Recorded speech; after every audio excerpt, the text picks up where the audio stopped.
Was education kind of always a part of life? How did that kind of channel you towards education as a passion and a profession? Sure. So education was definitely valued in my family, and there's a lot of reasons for that. You know, I'm the son of immigrants, and so my family, my mom, my dad, immigrated here in the 70s, and they grew up quite poor in India, and through a series of very lucky and privileged circumstances, had access to a great education, in particular at the high school level, and that allowed them to ultimately go to medical school. And that ultimately allowed them to come to America, right, which they saw as the land of opportunity and a place where they could raise a family, earn an income, build medical practices that would thrive. So I say that to say kind of that journey, that immigrant story, I think born in my parents the value of education, the transformative value of education. My family story, my own schooling story, sort of all these things came together, and I just saw the stark contrast between the opportunities that some are afforded through education and through wealth relative to those of others, and in particular how those fare across lines of race and economic class. And so all those things together sort of led me to believe that equal access to a truly excellent, transformative education is a human right, and it should be a birthright in this country, and it's not. Thankfully, I had some friends, mentors that would hear me kind of talk about this and would say things like, Amar, you're really passionate about this, but you're being a little self-righteous, right?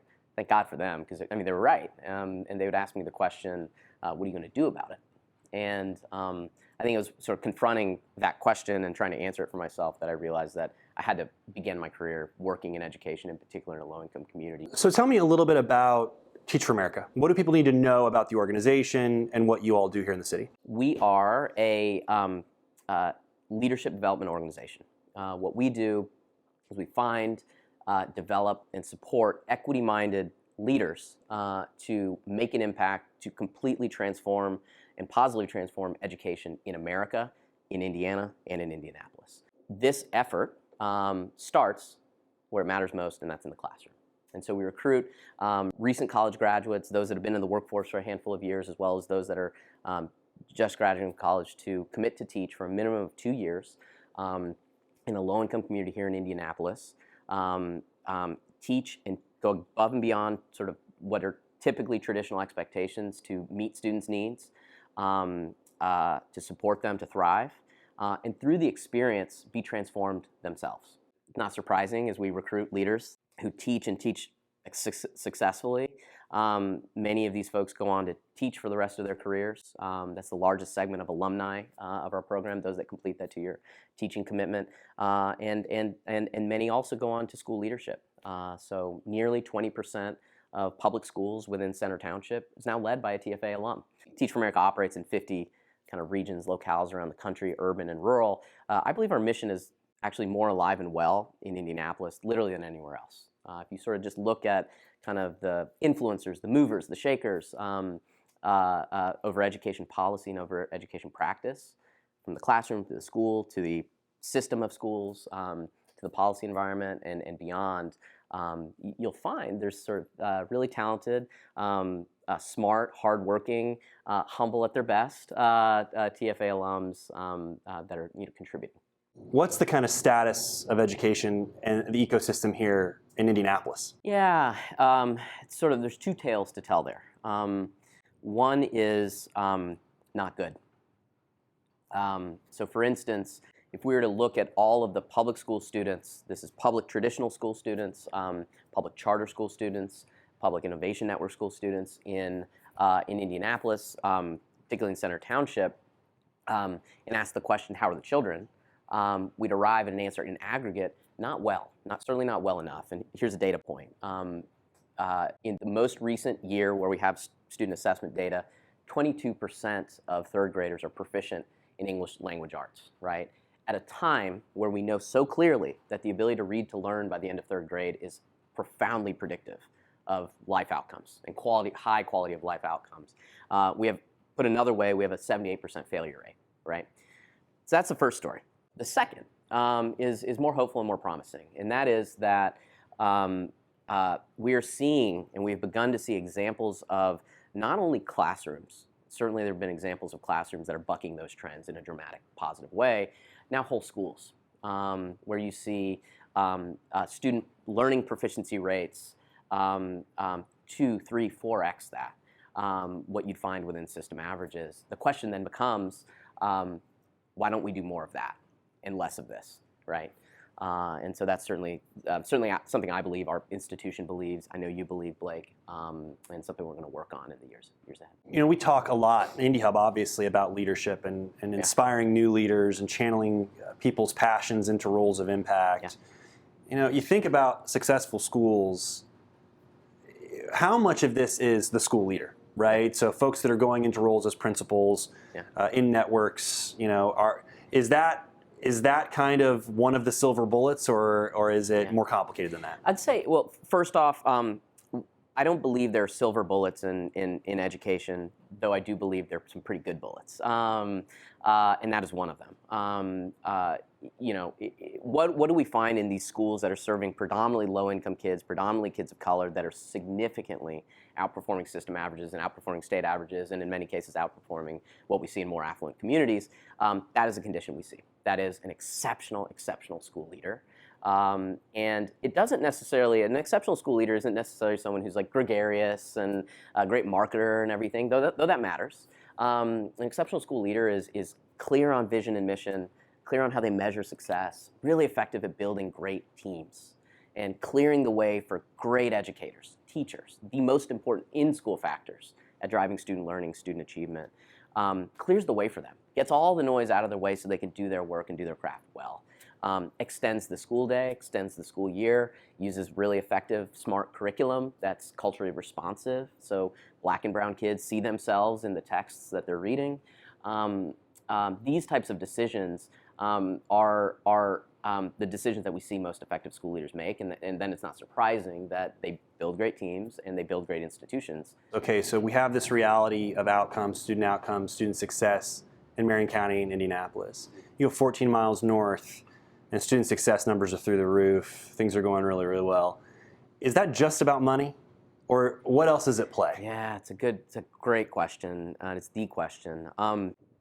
First, money matters, and certainly the amount of resources that we pour into our schools and sort of afford every student matters a whole lot, right? And there's a disconnect there. So say a child in Carmel or Zionsville, and I don't begrudge them for this, families might have the capacity, and taxpayers might have the capacity to sort of fund at a higher level. I think government has a role to play, right, therefore. Level the playing field, certainly in education, and has. And we sort of have state-level statutes and everything that are trying to address that. An important, vibrant, as you know, debate at the state level, including right now, right, on that kind of issue. But it's also true that money matters for, you know, a child that is growing up middle class or upper middle class or high class from sort of a dollars standpoint does better in student learning, on assessments and longer term outcomes on the average in America and in Indianapolis. So yes, money matters, right? That is not to say that those conditions, A, should always be in place or shouldn't be corrected for. Or a child going to a school in a low-income community is predetermined to not be able to achieve on an absolute scale. As I mentioned before, we see examples of schools that do the exact opposite of that, right? Where, in fact, a school like Paramount, right? Paramount School of Excellence, not far from where you live, has higher student achievement rates than many schools that we find in Carmel, Zionsville, Brownsburg, and elsewhere. The question becomes, well, what's going on there? And are there, can we replicate that? The center of all of this are kids, right? When I was in the classroom, I was teaching middle school, and I remember we would spend a lot of time journaling, because that was a space where my students in particular would reveal so much, right? They'd open up about hopes and passions and dreams, as well as trauma and pain and hopelessness. You know, as you work with hundreds and hundreds of teachers, what are they hearing from kids right now? Just kind of about, not just about the educational ecosystem, but about the world we're in right now. First, just in terms of COVID, we're hearing lots of things. One, kids are struggling with mental health issues and are more clear, direct. They'll actually tell you, we need, like, I'm struggling with my mental health. My friends are struggling with their mental health. We need support. So that's one. Two, a lot of kids are really sick of being on a screen all day, for school. Some kids actually really enjoy it. So it's interesting, right? A lot of kids want to be back in school with their friends and be able to do sports and all, and all the other stuff. And then fourth, sort of a big trend, and I'll say a little bit more about this, is young people, kids in school, want to have a say over what they're able to learn and what they're able to talk about in their school. So for instance, Black and brown students in particular are saying, we want curriculum, we want texts, we want conversation where our cultures, our ethnic backgrounds, our sort of family values, and so on and so forth are on the table and are discussed as part of social studies, for example. And you'll hear some young kids that maybe have an activist bent are saying we need to start lobbying legislators, the governor, for new social studies standards, right? New civic standards. When we asked the question sort of pre-COVID, during COVID, what is to young people, kids in, say, middle school, high school, locally, predominantly kids of color and predominantly low-income students, which is our sort of demographic of students that we serve here, primarily in Center Township, right? You ask them, to what do you aspire, right? Like, what do you want in your life, right? And then what role does education play?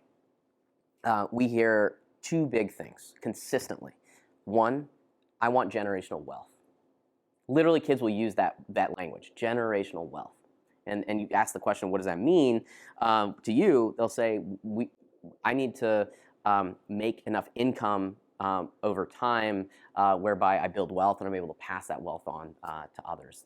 Other communities have done that and served them really well. Two, to my last point earlier, this sort of point around civic influence and civic leadership, kids will say, youth will say, I want to positively influence the future of this city, right? As Indy Hub so wisely and brilliantly says, people make the city. Kids believe that, and they want to, right? And they'll say, education at its best is actually meant to support me to do that, build generational wealth and learn how to make our city a better place for myself and all of us. And so then the question becomes, well, how do we do that, right? Are we doing that?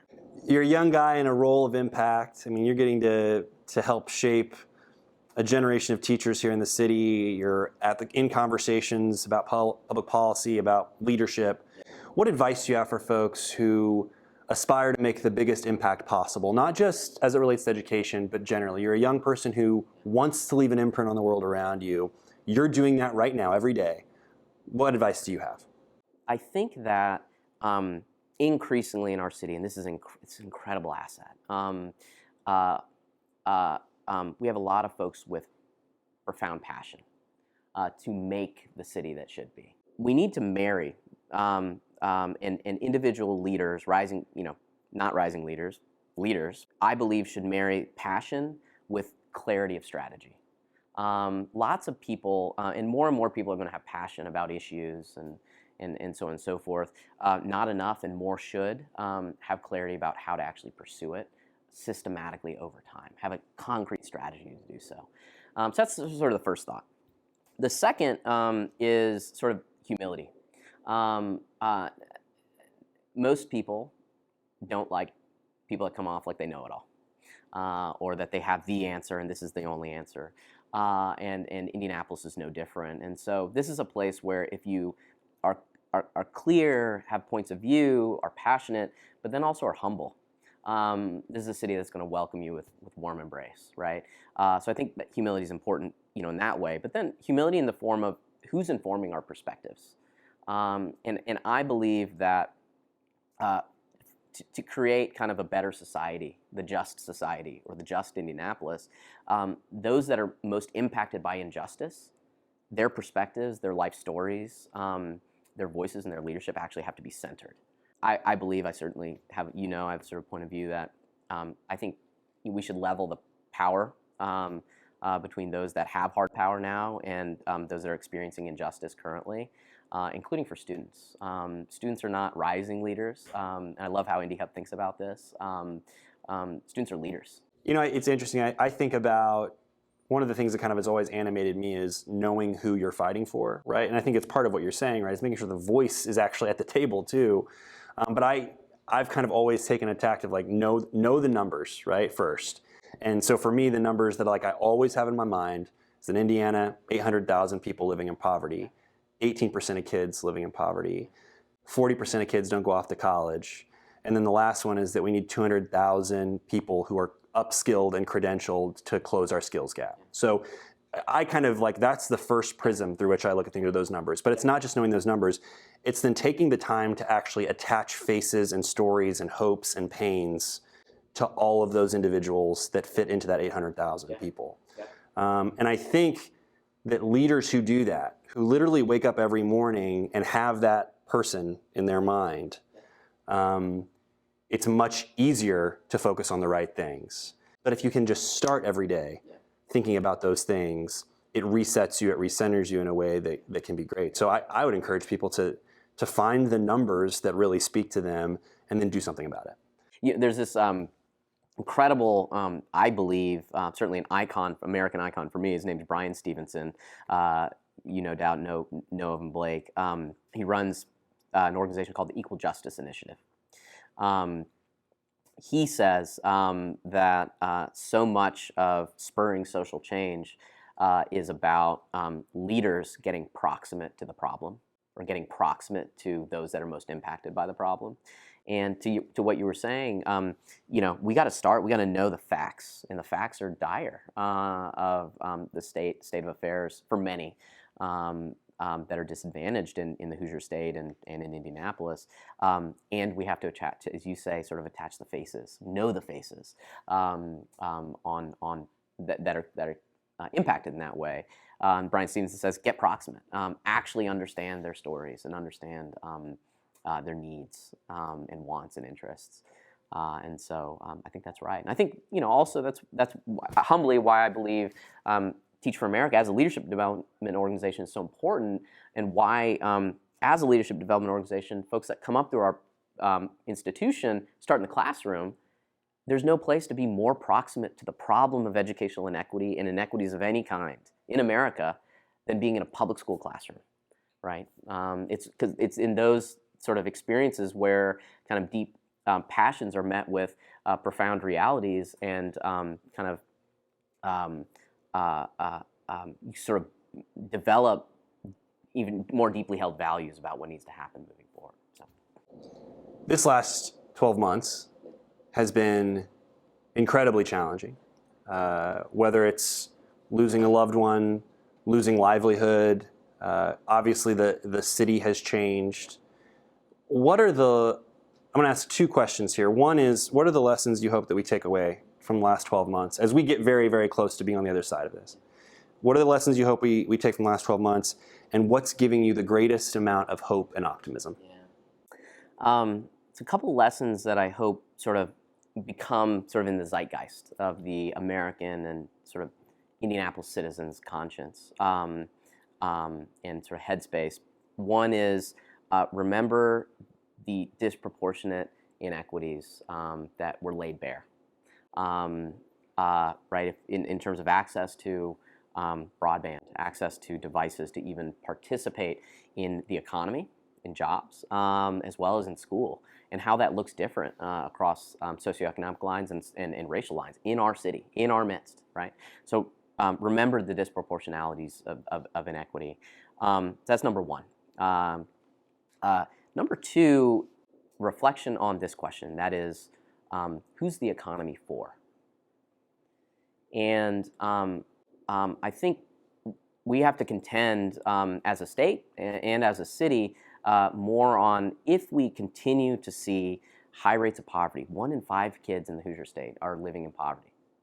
And many of our fellow residents are not in good and promising jobs, jobs that create a pathway to economic self-sufficiency and economic mobility. If that continues to persist and is only widened through the pandemic, we have to ask the question, is our economy working for us in the way that we would actually intend? On that second question, I think more than ever, certainly in my lifetime, America and the global economy, and hopefully in the Hoosier State, you could tell me more about this in terms of the deliberations that happen at the state level in our politics, are contending with the question, who's our economy for, right? And putting some fundamental things on the table that I think is healthy. That leads me to be hopeful, right? You can't actually drive change unless you actually entertain the notion that there's a problem. So, and then the second thing that leads me to be really optimistic right now is sort of, and I think in some ways we've talked about this in this conversation, is sort of this latent and pent up energy, enthusiasm, and optimism amongst young people, right? Like, we aren't as young as we once were, but we're still reasonably young, and those that are years younger than us. There's, in this city in particular, there's this energy, there's this enthusiasm, right, to sort of make back better. And I think that's cause for hope, right? Change, progress doesn't happen unless, and I believe the masses actually sort of demand and drive it, and I think that's more likely to happen nowadays than, say, a year ago and 5 and 10 years ago. And then the third is just sort of, as I spend time with high schoolers, middle schoolers, elementary school kids, their sense of both righteous indignation about kind of the status quo, as well as hope and optimism for the future that will be, and they're going to demand it for themselves and for all of us, is an adrenaline shot to the arm, man. It's just incredible. Maybe last sort of thing I'd say is, and some of my sort of thinking here comes from Brian Stevenson. I don't believe our country or our state or our city has sufficiently contended with the legacy of slavery and white supremacy in our world, in our country, and locally. I believe over the past year, for many reasons, we have done that more, and we're more likely to, in a real way, right, have real sort of reconciliation than ever before. And I think people of our generation, as well as kids in school now, are actually ready and demanding of that. And until we do that, I don't believe our society, our country, or our city, our state or our city are going to be the best versions of ourselves. But I think sort of more likely to happen now than ever before. So that's a good thing. Well, Amar, thanks for all you're doing, the leadership you're providing for our community, and cheers to you, cheers to everyone who's working so hard for our kids. And as you said, people make the city. I'm glad you're one of them. Cheers.